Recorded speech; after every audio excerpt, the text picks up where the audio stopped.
তিস্তা নদীতে র্যাফটিংয়ের প্রশিক্ষণ করতে গিয়ে তলিয়ে মৃত্যু হল এক সেনা জওয়ানের। ঘটনায় তীব্র চাঞ্চল্য ছড়িয়েছে গোটা এলাকায়। মৃত ওই সেনা জওয়ানের নাম রাজশেখর। তিনি ১৯১ আর্টিলারি রেজিমেন্টের লান্সনায়েক পদমর্যাদার জওয়ান ছিলেন। জানা গিয়েছে, আগামী নতুন বছরে র্যাফটিংয়ের একটি জাতীয় স্তরের প্রতিযোগিতা রয়েছে। সেই জন্য রবিবার থেকে প্রশিক্ষণ শুরু করে ইস্টার্ন কমান্ডের ৩৩ কোরের জওয়ানরা।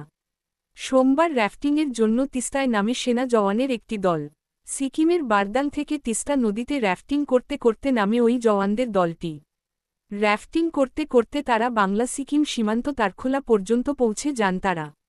তিস্তা বাজার পর্যন্ত জওয়ানদের র্যাফটিং করার কথা ছিল, কিন্তু তারখোলাতে পুরনো সেতুর একটি ভাঙা অংশ নদীর নিচে ছিল। এদিন তিস্তার জলস্তর কমে যাওয়ায় ওই ভাঙা অংশের একটি রড র্যাফটে আটকে যায়, যার ফলে র্যাফটের থেকে পড়ে যান রাজশেখর। র্যাফটের থেকে পড়ে যাওয়ার সঙ্গে সঙ্গে খরস্রোতা নদীতে তলিয়ে যান তিনি।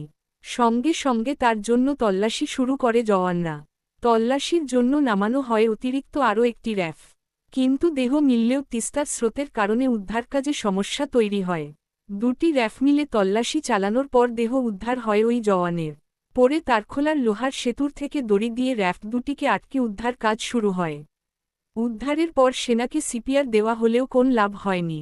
পরে তাকে স্থানীয় একটি হাসপাতালে নিয়ে গেলে কর্তব্য চিকিৎসকরা তাকে মৃত বলে ঘোষণা